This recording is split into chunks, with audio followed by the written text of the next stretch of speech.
नमस्कार दोस्तों, स्वागत है हमारे चैनल MKT स्टडी में। तो दोस्तों, आज हम बिहार बोर्ड कक्षा 10वीं के सामाजिक विज्ञान के इतिहास के महत्वपूर्ण वस्तुनिष्ठ प्रश्न को देखेंगे, जो चैप्टर नंबर 1 का नाम है यूरोप में राष्ट्रवाद। दोस्तों, हम इस सारे प्रश्नों को देखेंगे जो आने वाले बिहार बोर्ड तथा यूपी बोर्ड परीक्षाओं के लिए बहुत ही महत्वपूर्ण है। तो चलिए दोस्तों, शुरू करते हैं प्रश्न नंबर 1 से। दोस्तों, प्रश्न नंबर 1 है, कह रहा है इटली और जर्मनी के एकीकरण के विरुद्ध निम्न में से कौन से था। ऑप्शन नंबर ए है इंग्लैंड, ऑप्शन नंबर बी है रूस, ऑप्शन नंबर सी है प्रूसिया, ऑप्शन नंबर डी है ऑस्ट्रेलिया। तो आपका सही आंसर हो जाएगा ऑप्शन नंबर डी, यानी कि ऑस्ट्रेलिया। चलिए दोस्तों, नेक्स्ट क्वेश्चन को देखते हैं। नेक्स्ट क्वेश्चन कह रहा है कि इटली वर्तमान में कौन से महाद्वीप से आता है। इटली जो है कौन से महाद्वीप से आता है। ऑप्शन नंबर ए है उत्तरी अमेरिका से आता है, ऑप्शन नंबर बी है दक्षिणी अमेरिका से आता है, ऑप्शन नंबर सी है यूरोप से आता है, ऑप्शन नंबर डी है पश्चिमी एशिया से आता है। तो आपका सही आंसर हो जाएगा ऑप्शन नंबर सी, यानी कि यूरोप से आता है। चलिए दोस्तों, नेक्स्ट क्वेश्चन को देखते हैं। नेक्स्ट क्वेश्चन कह रहा है कि फ्रांस में किस शासन वंश का पुनर्स्थापना विनिया कांग्रेस द्वारा की गई थी। ऑप्शन नंबर ए है जारशाही की, ऑप्शन नंबर बी है हैप्सबर्ग की, ऑप्शन नंबर सी है आर्लिया वंश की, ऑप्शन नंबर डी है बुर्बो वंश की। तो आपका सही आंसर हो जाएगा ऑप्शन नंबर डी, यानी कि बुर्बो वंश की। चलिए दोस्तों, नेक्स्ट क्वेश्चन को देखते हैं। नेक्स्ट क्वेश्चन कह रहा है कि जर्मनी वर्तमान में कौन से महाद्वीप के अंतर्गत आता है। जर्मनी जो है कौन सा महाद्वीप के अंतर्गत आता है। ऑप्शन नंबर ए है एशिया, ऑप्शन नंबर बी है यूरोप, ऑप्शन नंबर सी है ऑस्ट्रेलिया, ऑप्शन नंबर डी है उत्तरी अमेरिका। तो आपका सही आंसर हो जाएगा ऑप्शन नंबर बी, यानी कि यूरोप। कौन से आता है, यूरोप। चलिए दोस्तों, नेक्स्ट क्वेश्चन को देखते हैं। क्वेश्चन नंबर 5 है, कह रहा है कि जालवेरिन कैसी संस्था थी। जालवेरिन कैसी संस्था थी। ऑप्शन नंबर ए है क्रांतिकारियों की थी, ऑप्शन नंबर बी है व्यापारियों की, ऑप्शन नंबर सी है विद्वानों की, और ऑप्शन नंबर डी है पादरी एवं सामंतों की। पादरी एवं सामंतों की। तो आपका सही आंसर हो जाएगा ऑप्शन नंबर बी, यानी कि व्यापारियों की। क्या हो जाएगा, व्यापारियों की। चलिए दोस्तों, नेक्स्ट क्वेश्चन को देखते हैं। क्वेश्चन नंबर 6 कह रहा है कि काउंटर काबूर को विक्टर इमैनुअल ने किस पद पर नियुक्ति किया था। आपका ऑप्शन नंबर ए है सेनापति के, ऑप्शन नंबर बी है फ्रांस के राजदूत, ऑप्शन नंबर सी है प्रधानमंत्री के पद पर, ऑप्शन नंबर डी है गृह मंत्री के पद पर। तो आपका सही आंसर हो जाएगा ऑप्शन नंबर सी, यानी काउंटर काबूर को प्रधानमंत्री के पद पर स्थापित किया गया था, नियुक्ति किया गया था। चलिए दोस्तों, नेक्स्ट क्वेश्चन नंबर 7 को देखते हैं। क्वेश्चन नंबर 7 कह रहा है कि मेजनी का संबंध किस संगठन से था। ऑप्शन नंबर ए है लाल सेना से, ऑप्शन नंबर बी है कार्बोनारी से, ऑप्शन नंबर सी है फिलिक हेंटारिया से, ऑप्शन नंबर डी है टाइड से। तो आपका सही आंसर हो जाएगा ऑप्शन नंबर बी, यानी कि कार्बोनारी से था। मेजनी का संबंध किससे था, कार्बोनारी से था। चलिए दोस्तों, क्वेश्चन नंबर 8 को देखते हैं। क्वेश्चन नंबर 8 कह रहे फ्रांस और प्रूसिया के बीच में सन 1870 में युद्ध कहाँ हुआ था।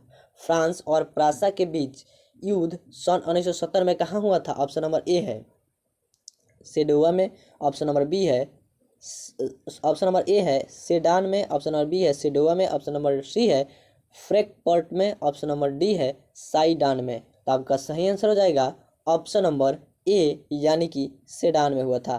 फ्रांस और प्रूसिया के बीच सन 1870 में युद्ध कहाँ हुआ था, तो सेडान में हुआ था। चलिए दोस्तों, क्वेश्चन नंबर 9 को देखते हैं। 9 कह रहा है एंड्रिया पुल की संधि कब हुई थी।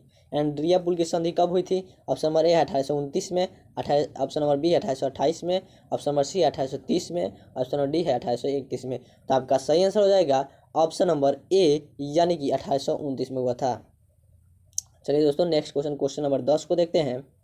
क्वेश्चन नंबर 10 कह रहा है कि नेपल्स की क्रांति कब हुई थी। नेपल्स की क्रांति कब हुई थी। ऑप्शन नंबर ए है 1820 में, ऑप्शन नंबर सी है 1821 में, ऑप्शन नंबर बी है 1821 में, ऑप्शन नंबर सी है 1929 में, 1920 में, ऑप्शन नंबर डी है 1823 में। तो आपका सही आंसर हो जाएगा ऑप्शन नंबर बी, यानी कि 1821 में हुआ था। कब हुआ था नेपल्स की क्रांति, 1821 में। चलिए दोस्तों, क्वेश्चन नंबर 11 को देखते हैं। क्वेश्चन नंबर 11 कह रहा है कि सेडान का युद्ध किनके बीच हुआ था। सेडान का युद्ध किनके बीच हुआ था, अभी पढ़े आप लोग। ऑप्शन नंबर ए में दिया है ऑस्ट्रिया और प्रासा के बीच। ऑप्शन नंबर बी है ब्रिटेन और प्रासा के बीच। ऑप्शन नंबर सी है प्रासा और रूस के बीच। ऑप्शन नंबर डी है फ्रांस और प्रासा के बीच। तो आपका सही आंसर हो जाएगा ऑप्शन नंबर डी, यानी कि फ्रांस और प्रासा के बीच। कब हुआ था? 1870 में हुआ था। फ्रांस और प्रासा के बीच युद्ध कब हुआ था? 1870 में हुआ था। कहाँ हुआ था? तो सेडान में हुआ था। कहाँ हुआ था? सेडान में। चलिए दोस्तों नेक्स्ट क्वेश्चन नंबर 12 को देखते हैं। कह रहा है ऐतिहासिक द्विवाद की व्याख्या किसके द्वारा किया गया था। ऑप्शन नंबर ए है हीगेल के द्वारा। ऑप्शन नंबर बी है अंडर्ट के द्वारा। ऑप्शन नंबर सी है हॉर्नबर्ट के द्वारा। ऑप्शन नंबर डी है जेकब ग्रीन के द्वारा। तो आपका सही आंसर हो जाएगा ऑप्शन नंबर ए, यानी हीगेल के द्वारा। किसके द्वारा किया गया था? तो हीगेल के द्वारा। चलिए नेक्स्ट क्वेश्चन को देखते हैं, क्वेश्चन नंबर 13 को। क्वेश्चन नंबर 13 कह रहा है कि फ्रैंकफर्ट की संधि कब हुई थी। ऑप्शन नंबर ए है 1864 में हुई थी। ऑप्शन नंबर बी है 1866 में हुई थी। ऑप्शन नंबर सी है 1970 में हुई थी। ऑप्शन नंबर डी है 1871 में हुई थी। तो आपका सही आंसर हो जाएगा ऑप्शन नंबर डी, यानी कि 1871 में हुई थी। फ्रैंकफर्ट की संधि कब हुई थी? तो 1871 में हुई थी। कब हुई थी? 1871 में हुई थी। चलिए दोस्तों क्वेश्चन नंबर 14 को देखते हैं। क्वेश्चन नंबर 14 कह रहा है कि जर्मन राइन राज्य का निर्माण किसने किया था। ऑप्शन नंबर ए है लुई 18वां ने किया था। ऑप्शन नंबर बी है नेपोलियन बोनापार्ट ने किया था। ऑप्शन नंबर सी है नेपोलियन तृतीय ने किया था। और ऑप्शन नंबर डी है बिस्मार्क ने किया था। तो आपका सही आंसर हो जाएगा ऑप्शन नंबर बी, यानी कि नेपोलियन बोनापार्ट ने किया था। किसने किया था? तो नेपोलियन बोनापार्ट ने किया था। चलिए दोस्तों नेक्स्ट क्वेश्चन नंबर 15 को देखते हैं। क्वेश्चन नंबर 15 कह रहा है कि फ्रांस में वियना कांग्रेस द्वारा किस शासन वंश का पुनर्स्थापना किया गया था। ऑप्शन ए में है जारशाही की। ऑप्शन बी में है आर्लिया वंश की। ऑप्शन सी में है हेपसवर्ग की। ऑप्शन नंबर डी है बुर्बो वंश की। तो आपका सही आंसर हो जाएगा ऑप्शन नंबर डी, यानी कि बुर्बो वंश की। चलिए दोस्तों क्वेश्चन नंबर 16 को देखते हैं। क्वेश्चन नंबर 16 कह रहा है कि किस युद्ध के बाद जर्मनी का एकीकरण पूरा हुआ। किस युद्ध के बाद जर्मनी का एकीकरण पूरा हुआ। ऑप्शन नंबर ए है क्रीमिया की युद्ध के बाद। ऑप्शन नंबर बी है सिडोवा के युद्ध के बाद। ऑप्शन नंबर सी है सीडान के युद्ध के बाद। और ऑप्शन नंबर डी है प्रासा डेनमार्क के युद्ध के बाद। तो आपका सही आंसर हो जाएगा ऑप्शन नंबर सी, यानी कि सेडान का युद्ध के बाद। कब हुआ था? सेडान के युद्ध के बाद जर्मनी का एकीकरण हुआ। चलिए दोस्तों क्वेश्चन नंबर 17 को देखते हैं। क्वेश्चन नंबर 17 कह रहा है कि यंग यूरोप का संस्थापक कौन था। यंग यूरोप के संस्थापक कौन था। ऑप्शन नंबर ए है गैरीवाल्डी। ऑप्शन नंबर बी है मेजनी। और ऑप्शन नंबर सी है विक्टर इमैनुअल। और ऑप्शन नंबर डी है मुसोलिनी। तो आपका सही आंसर हो जाएगा ऑप्शन नंबर बी, यानी कि मेजनी। यूरोप के संस्थापक कौन है? मेजनी।